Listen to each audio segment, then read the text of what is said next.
Oh, and we're live. Good to see all of you guys here on Cover Crimson. You wanted a live show, and we're going to deliver a live show for you. So for your getting a live show, how about doing us a solid? Like and subscribe, comment today. We'll talk a lot about Alabama here and what's going on with the Crimson Tide, and we'll do it for your viewing pleasure, like right at lunchtime. So go ahead and get your lunch ready at work, and let's get this show started.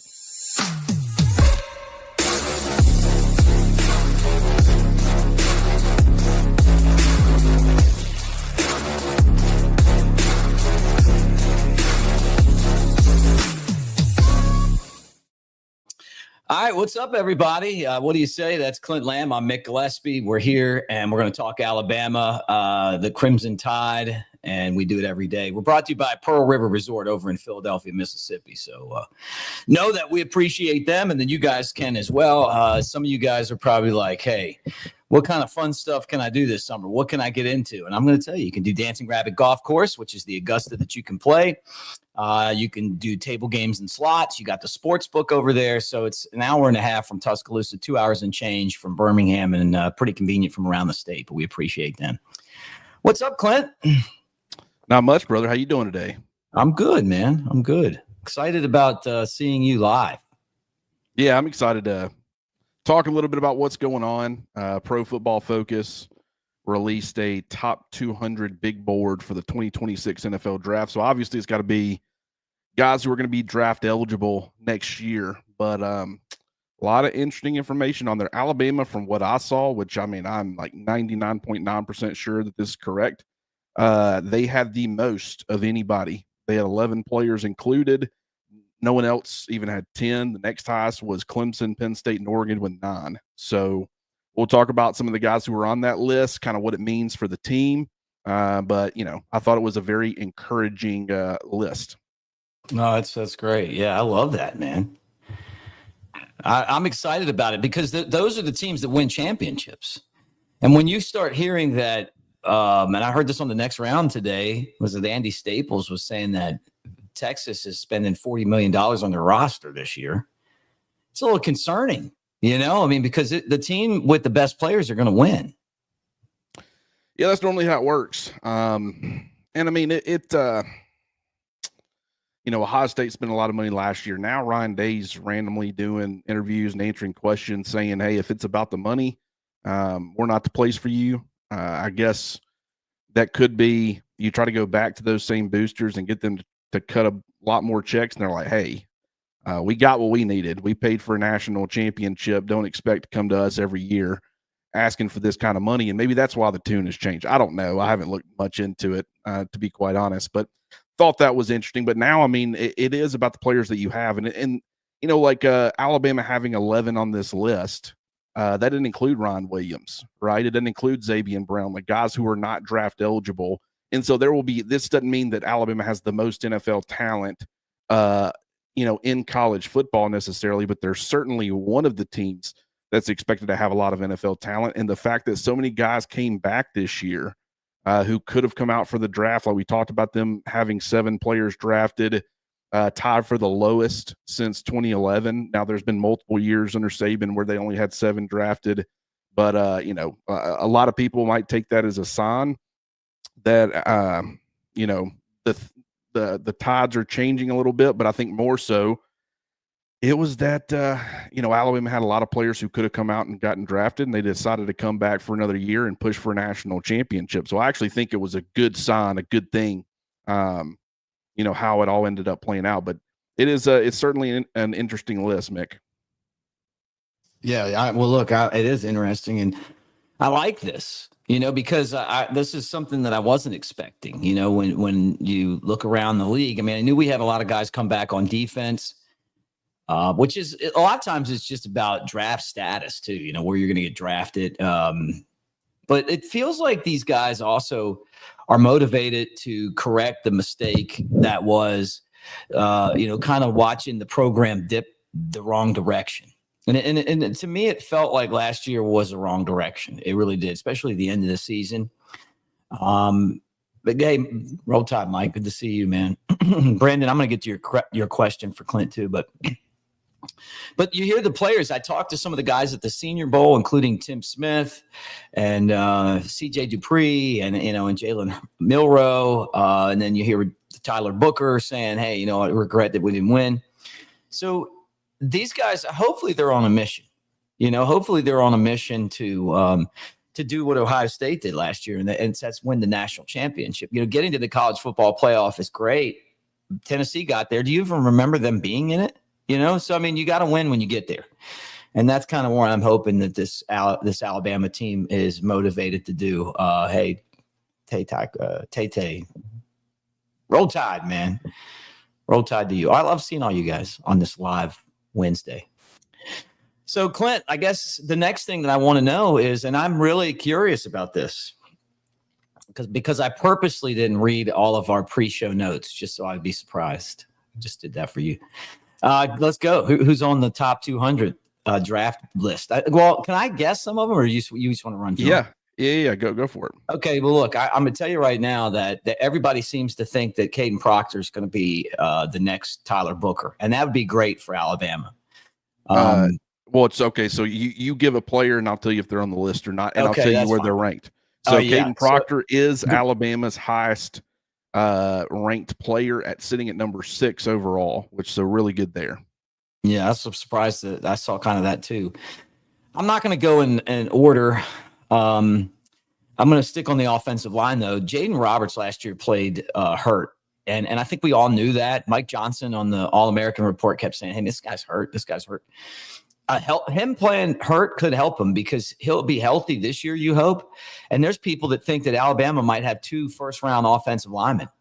Well, here's the thing. Jaden Roberts was on there, and he was ranked number 61, so he's ranked top. I mean, it's top 200.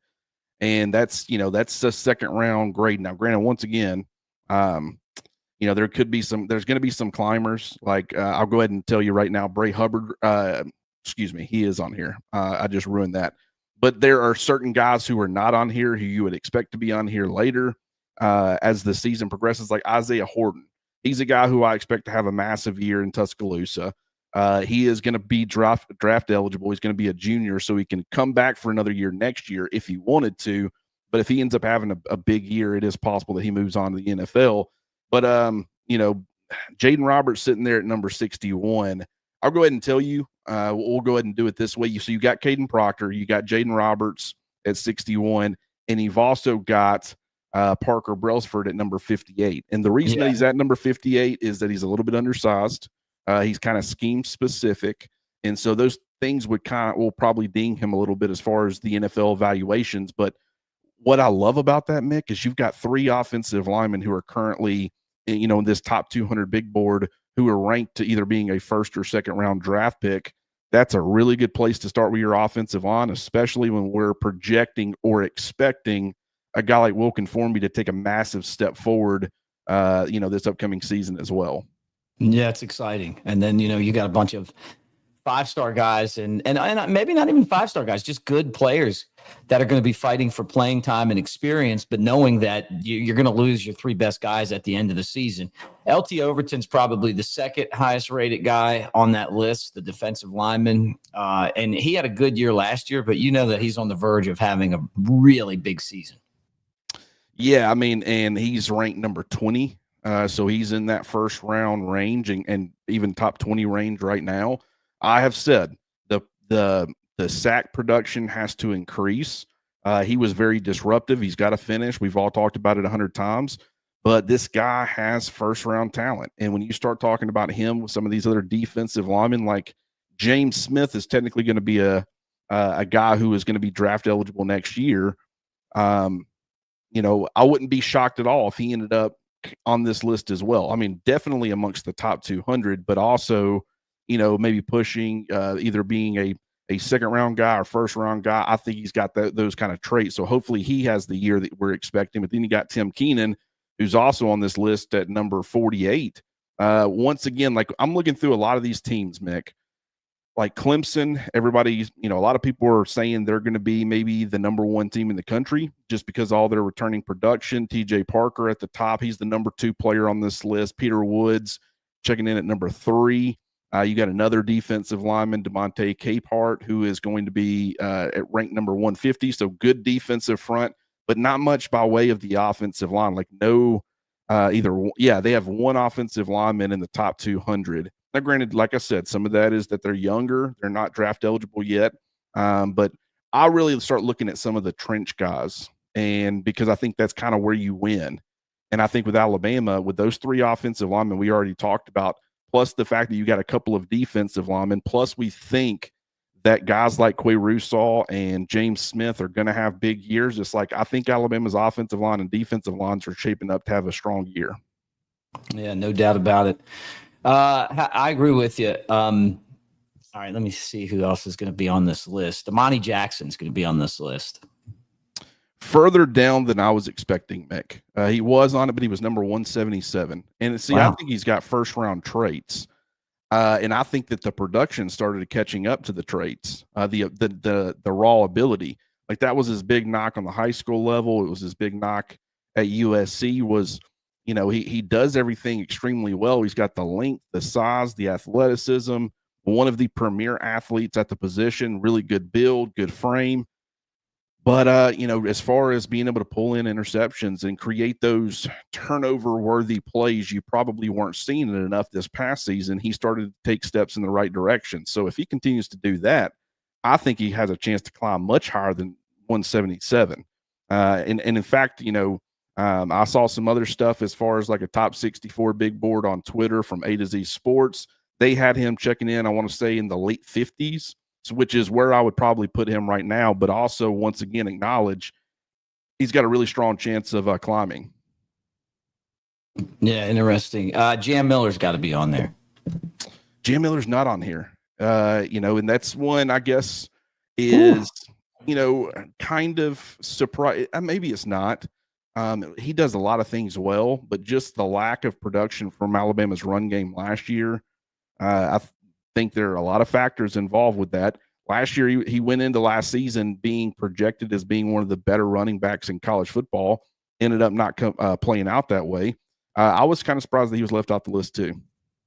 Not a lot of leverage because I think he's been hurt so much, but a good football player when he's healthy. Where can I get Deontay Lawson on the big board? You can. He checks in at number 21. Number 21. I was surprised. Whoa.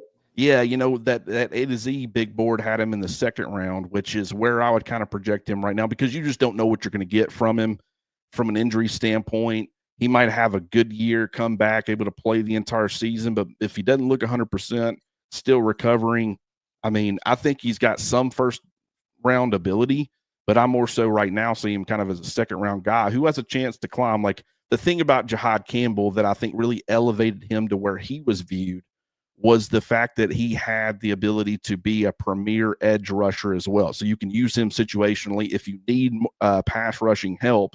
That's where you actually have guys who are lining up on the football and getting after the quarterback, and we're not talking about like off-ball blitzes and things like that. A guy like Jahad Campbell really can help in that area as well. So his versatility, I think, is what really pushed him over the edge. A guy like Deontay Lawson is good at getting after the quarterback, but not in the same sense or same way as Jahad Campbell. So, he's more of a pure off-ball type of linebacker, a really good one of the better ones in college football, assuming that he's healthy. But, I thought him sitting at number 21, that was pretty high. But that's, Alabama had 5 of its 11 players ranked in the top 50. The only other program that had that was Penn State. You had some that had 4. Clemson had 4 of the top 11. So I would say that's probably the most impressive thing that I saw. But Alabama having 11 total, which was the most, and tying for the most in the top 50, I thought that was pretty impressive as well. And, Deontay Lawson was one of them. All right, before I tell you the next one on the list, I want to tell you guys that as you get ready for golf season, or you want to look good around the office, or you want to plan your next birthday party and you want to, take care of somebody on the list, use our code ROOM20 and take advantage of our rowback.com hookup to you, 20% off your order, your first order. So, I'm sure if you have different email addresses, that first order could come 5 times. But look, what I'm going to tell you guys right here is that I love the rowback gear. Love wearing the rowback gear. That it looks great. Alabama, the Masters, maybe some of you guys, God forbid, are Auburn fans. We got all kind of great gear on there. Take advantage of it. Room 20, and we appreciate them being part of what we do here on the channel. All right, next guy up, Clint, is a guy that I think would have won in the NFL draft had he not been hurt. He was really good for Alabama in the secondary. When you lose a guy like Caleb Downs to Ohio State, who's not there to buy players apparently anymore, Keon Sabb. He's got to be on this list. He is on this list, checking in at number 111. So we've talked a lot about the offensive line. We've talked a lot about the receivers. Like, obviously, Ron Williams is not draft eligible. We know Isaiah Horton's not on this list. But with the receivers in a really good place, the secondary is also in a really good place, and that shows up here because you have Bray Hubbard sitting at number 43. You've got another defensive back. You've got Keon Sabb at number 111. You got Damani Jackson at number 177. And this does not include the players like Xavier Brown and Dijon Lee, who we think is going to have an immediate impact in the secondary. So, I'll be curious to see, obviously Zay Mincy is also a guy who's not going to be draft eligible. I'll be curious to see how that safety room ends up looking, though, because I think it's extremely deep, and I think Zay Mincy is a guy who can push for playing time. Does that come at Bray Hubbard's expense? Does it come at Keon Sabb's expense? Do they put him, one of these guys at like Husky? You really don't see them going dime too much with like 6 defensive backs, so you're limited to pretty much 5. I'll be curious to see how that ends up looking. But Keon Sabb, really good player, really good ball skills, physical player, ideal NFL safety size and build, but he's got to be a little bit better as far as playing under control when he's coming downhill, playing with better pad level, better tackling technique. I thought he whiffed some a little bit last year, but he's a heck of a player, and him coming back, I don't think we talk enough about the potential impact he could have in Alabama's secondary. Gotta say, Roll Tide with a thumbs up as you hang out with us and get in that comment section and tell me who you think. Hey, Roll Tide from Port St. Joe, man, and got a big fish in your hand, Brian. I wish I was out there hanging with you right now. It's definitely fishing season. Roll Tide from Northern Canada. Look at that. The Bama, the Raiders, and the Edmonton Oilers logos on there. Pretty cool. The next guy is going to be Tim Keenan. He is, and if he has a big year, I bet you that they're going to have him towards the middle of I'd say probably, just off the top of my head, probably somewhere in the 70s, 80s, or 90s, maybe a little better. But I think if he has a big year, he could be a first-round pick because he's got the potential to just be a monster up front. He's an ox in there on the interior. He's listed at number 48. And, I actually think that's a pretty good spot for him. I would probably say late second round, early third round. And it's only because while he does some good things as far as being a one-on-one pass rusher when given those opportunities, he's a little bit more disruptive than you would think for a guy who's, 6'1", 325 pounds, kind of a stocky, I think I've heard people refer to him as fire hydrants. I feel like that describes him perfectly. He's an ox in there, extremely tough to move, handles double teams extremely well, great against the run. But the upside as a pass rusher, like typically if you're trying to get these kind of guys, these interior defensive linemen, in the first round or early in the second round, you typically need a little bit more pass rushing juice. But I think when it comes to once you kind of get out of that range where teams are like, hey, we just want a really good NFL starter, someone that's going to be able to stop the run and provide a little bit, maybe have some 3-down ability, then you really, like Tim Keenan's one of the first guys that's probably going to get mentioned in that range, which means you're probably going to get him going, late second round, early third round, which is a good spot. And it's, once again, you talk about having a potential first-round defensive lineman in LT Overton. You talk about having a second-round defensive lineman like, Ashawn Robinson went in that range. Jerron Reed, Dalvin Tomlinson. I feel like Tim Keenan's more, he's not built the same way, but he's more in those molds where, there was some questions as far as their ability to be impact interior pass rushers. And so they, some people thought they might go round 1. They end up going round 2, end up having all of them long, successful NFL careers. I feel like Tim Keenan, from that standpoint, probably fits that mold pretty well. Oh, nice. And then did we hit them all yet, or is there still somebody out there? So there's still technically 2. What about Jeremy Bernard? Yes. Number 116. Almost gave away his name because, like I said, Ryan Williams not eligible, Isaiah Horton not included. Feel like he should be, but Jeremy Bernard sitting there at 116. I mean, obviously that's like what, 4th round range, or I guess if you talk about comp picks, maybe beginning of 4th, late 3rd. I think probably, he's not spectacular in any one thing, and I think that could end up actually hurting him a little bit. But wherever you draft him, you're going to get a solid wide receiver 2 who does everything well. He's a great guy to have. He's going to be in the NFL for a really long time whenever that day comes. He complements what Alabama has. I think the ceilings of Ryan Williams, obviously, but also Isaiah Horton are higher. But having him as like that steady, consistent presence, I just think that complements what they've got there at wide receiver. And I'll go ahead and tell you, Mick, I mean, obviously, he's not draft eligible, but I was talking last night. I was on a show.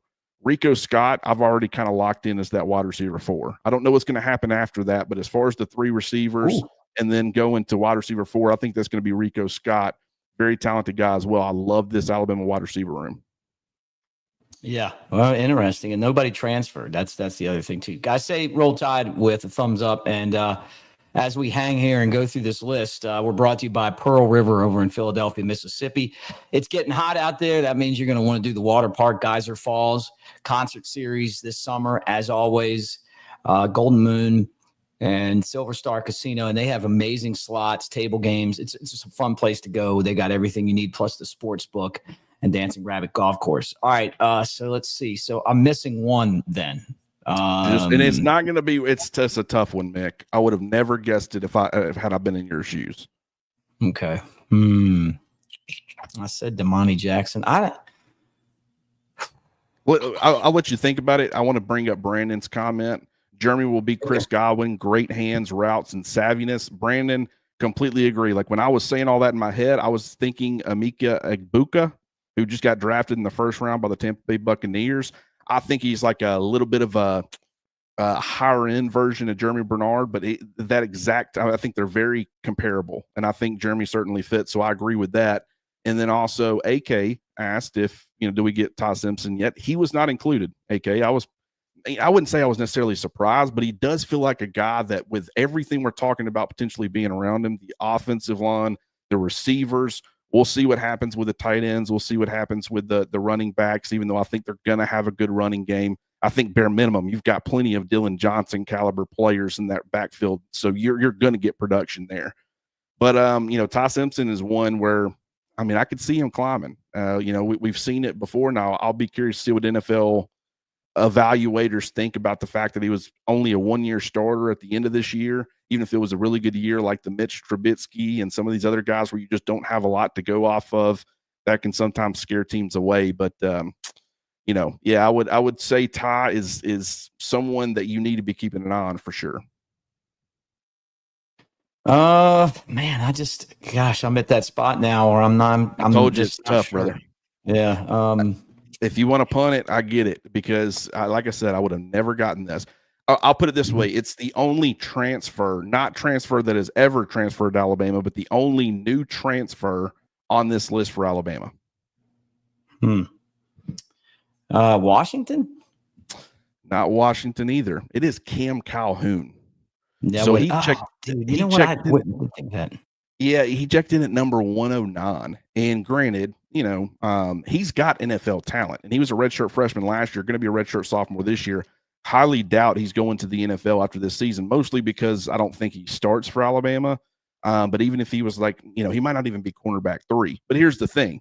That's not taking away anything from him. If he ends up not being cornerback 3, that's not going to be because Cam Calhoun is a bust or didn't live up to the potential, because we've heard really good things about how he's progressing. It's the fact that Dijon Lee is just that good. So I want people to keep that in mind. But this is a guy who NFL teams, kind of looking ahead and stuff, people who do this for a living, the draft experts and everything that are looking ahead, they like this kid and what he could potentially be. And just speaking of the depth, you're talking about Damani Jackson, who's also on this list, actually quite a bit lower than Cam Calhoun, which I think would probably shock some people. But you've also got Xavier Brown, a former 5-star who started as a true freshman, and he's going to be really high on this list whenever that day comes. Plus, you got a guy like Dijon Lee who's got future first round written all over him. This cornerback room, Mick, it is special, and it is because of guys like Damani Jackson and Cam Calhoun who really add some star power at the top, and then also with the depth. I like it. Interesting, man. And the good thing is, as you mentioned, some of the best players are sophomores, and who knows what the freshmen are going to be. But well, here's what I like. Everyone in keeping everyone from transferring in the spring portal was big. It was huge, and here's what I love about it. Like, we're talking, this is just a specific group of players on the roster. This is the draft eligible guys. You have 11 who are sitting up there as top 200 guys to keep an eye on. Then you've got the guys who are only going to be sophomores who contributed in a major way last year. And that could be the return game, with Jalen Mbakwe, him helping out at receiver. That could be, obviously Xavier Brown and Ryan Williams. We've talked about them, but also the freshman class, like the ones that just got there. How many of them are we talking about filling out these depth spots, being able to contribute? And then you've got the development of guys like Daniel Hill, who's doing some really good things, starting to show some things. Rico Scott, who we already talked about and mentioned, just from start to finish, what you look for in the makeup of a roster that's going to have the depth to win the national championship. Alabama's setting up well. And I understand that we've hyped it before. We've been wrong before. What is encouraging is you looked at this list last year, and there was, I'm sure, some players for Alabama, quite a few, but I don't think there was 11. And when you compare that, like you start going down the list, the one that was probably the most surprising to me, Georgia had 8. So they were tied for 5th most with LSU. But their first player that ended up on this list was Christian Miller, sitting at number 62. So Alabama's got 5 players ranked inside the top 50. They've actually got 7 players ranked in the top 61. And Georgia's first player that shows up on this list is at number 62. So that was a little bit surprising to me. I think that speaks to what Alabama has done as far as retaining the roster, guys buying in, guys choosing to come back. And plus this coaching staff, man, I think it's set up well. Yeah.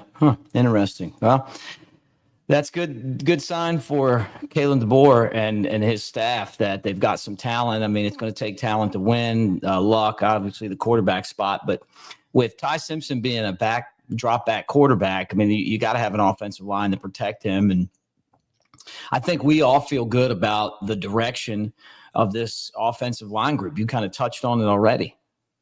Yeah, I mean, and that's the thing. Let me see if I can find this. Maybe I won't be able to, but I just want to point out that in years past, you don't have to have every one of your offensive linemen be a first or second round pick, or, even an NFL draft pick like Emil Ekiyor Jr. He was a part of some really good offensive lines, and he went undrafted. Deontay Brown was a part of some good offensive lines at Alabama. He ended up going in the 6th round. So the key is have an offensive line that's very good at communication. It's guys who have played together for a while. It's a balance between, okay, if you're going to have that guy that's maybe not as highly regarded from an NFL perspective, maybe they're not as talented as some others, they got to be able to play well within them. I mean, and I just think Alabama's kind of got that set up. Like you're talking about putting, probably Cam Dewberry there at left guard. I don't know how he's going to be viewed by NFL teams. He's still, that's one to keep an eye on, I guess. But he's going to be playing between a first-round pick, a projected first-round pick in Caden Proctor, and Parker Brailsford, who is going to be viewed as one of the best centers in college football. Like, that's exactly what you want. Any sort of shortcomings by him, they're kind of masked by the fact that, he's playing between 2 really, really good players. And then you turn around and you look at a guy like Wilkin Formby. He's going to be playing next to a healthy, or what we're at least hoping is going to be a healthy Jaden Roberts, who has played a lot of football. And so between his own growth and the fact that he's got some upside for the future, on top of the fact that he's going to be playing next to, a potential day 2 NFL draft pick. I mean, I think the offensive line is set up for a lot of success. I think the depth that they're building there if Olasolinen can at least hold you over and be a serviceable player, if he's got to play tackle until Jackson Lloyd or Arkell Nugum are ready to go, more than likely Jackson Lloyd, where you can get depth at tackle, I think this offensive line is going to be one of the best in college football, and I think that's going to open up a lot as far as Ty Simpson and your running backs. I hope so. I mean, this has been the disappointing group because we thought last year was going to be the big offensive line year, and it wasn't, And then this year, you look at it, you lose Tyler Booker, 12th round pick to the Cowboys, but you got two other guys you feel like three other guys on that line that could be drafted in the NFL. We love super chats, guys. We absolutely love super chats. And when you send us a super chat like Brandon did, we send you a high five and we'll answer your question. How do you manage the distribution of the ball amongst the wide receivers and the running backs? I think this kind of ties into some of the rumors that we heard about players not being happy with Jalen Milroe last year, and a lot of the wide receivers transferring, 6 of them.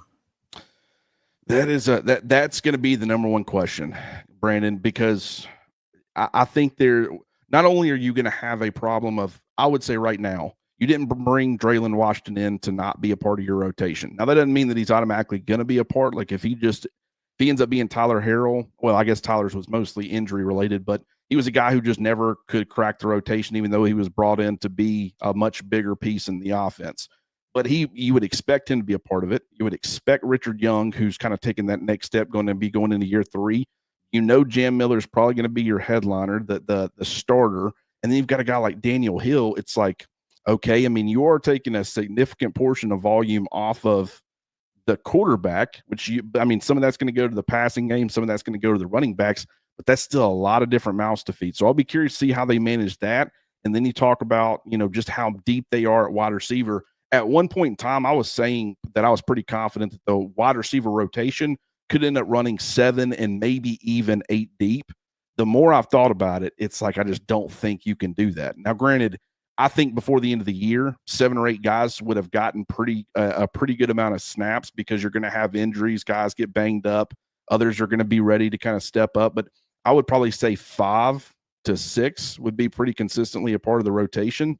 But then you're talking about at least having Josh Cuevas involved at tight end. So if you've got 5 or 6 receivers, bare minimum, that you're trying to get the football to, you're trying to get 4 running backs, bare minimum 1 tight end that you're trying to have be a consistent part of your passing game, not just a guy, obviously there's going to be a lot of players who are getting targets and carries, but I mean consistently. And if Danny Lewis is on the field, there's going to be times where he's going to be catching passes too. It's tough. I guess it's a great problem to have, but it is going to take it's going to take some interesting approaches from both Kalen DeBoer and Ryan Grubb, because I honestly don't know how you keep this many guys involved, because at the same time, like Ron Williams, if he takes the step forward that we expect him to, he's going to, Jerry Jeudy, when he was a part of Alabama's ride out group, it's like that guy for most for most college teams, you're going to get him a significant portion of targets. And granted, he did get a really, really healthy workload, had north of 100 targets, I think at least once, maybe twice. But it's like, it's the same thing with Ryan Williams. Like, while you're trying to get a bunch of guys involved, you've got to have him as like your main alpha number one. And it's tough. I really don't have an answer other than to say that Alabama can withstand injuries. They're in really good shape as far as the depth of both of those positions. And they're going to have an offense that I think is going to be more consistent. They're going to be able to stay on the field more. You're going to get more plays. That should be able to help a little bit as well. All right, let's do a couple questions before we end our show today, but appreciate all of you guys for being here. And again, if you haven't already, please say Roll Tide with a thumbs up, with a like. Make sure you subscribe to the channel. We're doing a show every day. We got Jake Coker and Elephant in the Room coming later tonight. That show is going to be on here about 5:30, so make sure that you check it out.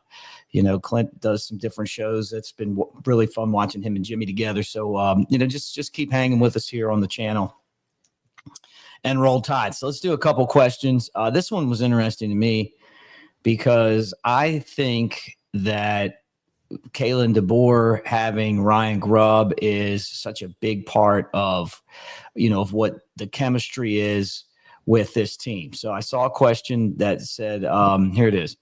Can DeBoer keep Grubb more than 2 years looking at quarterback development? I think Grubb probably wants to be a head coach eventually. But right now, I think he's where he needs to be, Clint. I think this is a good fit for him, and he's found out the hard way that not everybody's easy to work with like Kalen. I mean, if he gets a head coaching job, and here's the thing, Alabama's offense, like everybody was getting recognition when those two guys were at Washington to a point where he was able to make the jump to being an NFL offense coordinator. At a place like Alabama, that national recognition is only that spotlight's only going to get brighter. So it's certainly going to highlight him in any success that Alabama has on offense, which we fully expect them to have a lot more success on offense. I mean, rightly or wrongly, he's going to get a lot of credit for it. Now, I've said, I feel like that the steps forward were going to happen regardless of if Ryan Grubb came. Does he elevate that even more or add to it and make it even better? Absolutely.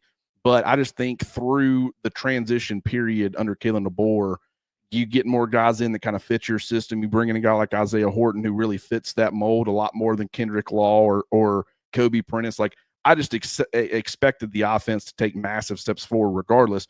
But at the end of the day, he's still going to, whether you agree with it or don't, he's going to be getting a lot of the credit for that because he is going to be a major differential between last year's staff and this year's staff.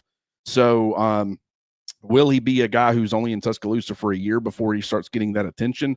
I think with him just coming off of a firing, I think you could probably get 2 years out of him.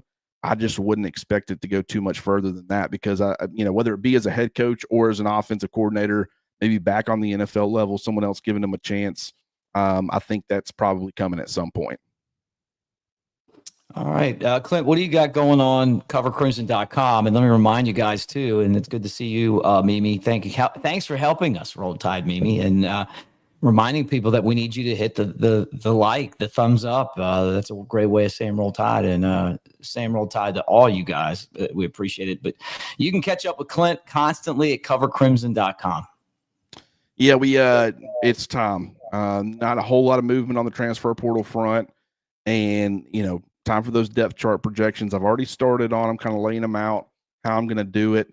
Going to do it a little bit differently. It's still going to be every bit as informative. I'm just planning to add some stuff to it as far as not just putting how many snaps guys played, but also looking at the different roles that they played. If they're a safety, how often were they in the box? How often were they in the slot?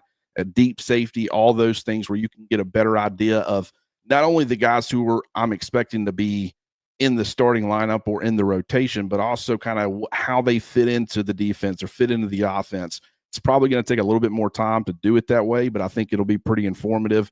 That's the big thing that I'm working on currently, but we got a lot of conversations going on at covercrimson.com that you can go be a part of. And we certainly hope to see everybody there.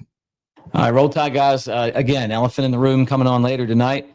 Like and subscribe, thumbs up. Thank you for the comments today. Thank you for the super chats. And thank you for being a part of what we are doing here. And we're really proud of this channel and kind of the direction that things are going. And we want to thank Pearl River Resort as well for backing us over there in Philadelphia, Mississippi. The sports book is Vegas, man. It is Vegas, hour and a half from Tuscaloosa, 2 hours and change from Birmingham. You can bet on games, and you can do it just like we did out in Vegas a couple months ago. Also, Dancing Rabbit Golf Course is the Augusta that you can play. The two amazing courses, the Azaleas, the Oaks, they spent multi-million dollars to get that course up and going, and keeping it maintained is one of the best in the entire South. It's, like I said, the Augusta you can play, but Geyser Fall Water Park, some great concerts are going to be in town as well. Everything you need is over at Pearl River Resort. Roll Tide.